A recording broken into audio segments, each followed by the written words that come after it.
साम्राज्य न्यूज, सामान्यांचा असामान्य आवाज। अर्ध्या तासात घरी येतो असे सांगून घरातून बाहेर पडलेल्या जिम ट्रेनरचा मृतदेह 14 दिवसांनी सैफुल जवळील काटेरी झुडपात रबरी पाईपने गळफास घेतलेल्या स्थितीत आढळला।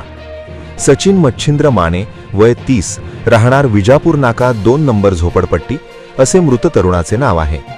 ही घटना शुक्रवारी सकाळी 9 वाजण्याच्या सुमारास उघडकीस आली। मृत सचिन हा 14 मार्च पासून घरातून बेपत्ता होता।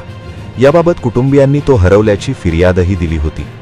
सचिनने आपण आत्महत्या करणार असल्याचे स्टेटस ठेवल्याची माहिती सूत्रांनी दिली। सचिन हा शनिवार 14 मार्च रोजी पत्नी कल्याणी यांना आपण अर्ध्या तासात घरी येणार आहे, तोपर्यंत कैरीचे लोणचे आणि भाजी बनव असे सांगून गेला। घरातून गेल्यापासून त्याचा मोबाईल बंदच झाला। यामुळे कुटुंबियांनी याबाबत विजापूर नाका पोलीस ठाण्यात जाऊन तक्रार दिली, पण तो शुक्रवार 27 मार्च रोजी सकाळी मृतावस्थेत आढळला। पोलिसांनी घटनास्थळी जाऊन पंचनामा करून मृतदेह उत्तरीय तपासणीसाठी शासकीय रुग्णालयात पाठवला। सचिनवर सायंकाळी अंत्यसंस्कार करण्यात आले।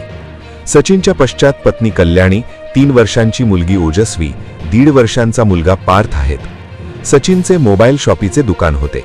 शिवाय जिम ट्रेनर असल्याने त्याचे अनेक प्रशिक्षणार्थी व नातेवाईकांनी मोठी गर्दी केली होती। दरम्यान प्राथमिक अहवालामध्ये गळफास घेतल्याने मृत्यू झाल्याचे आढळले आहे।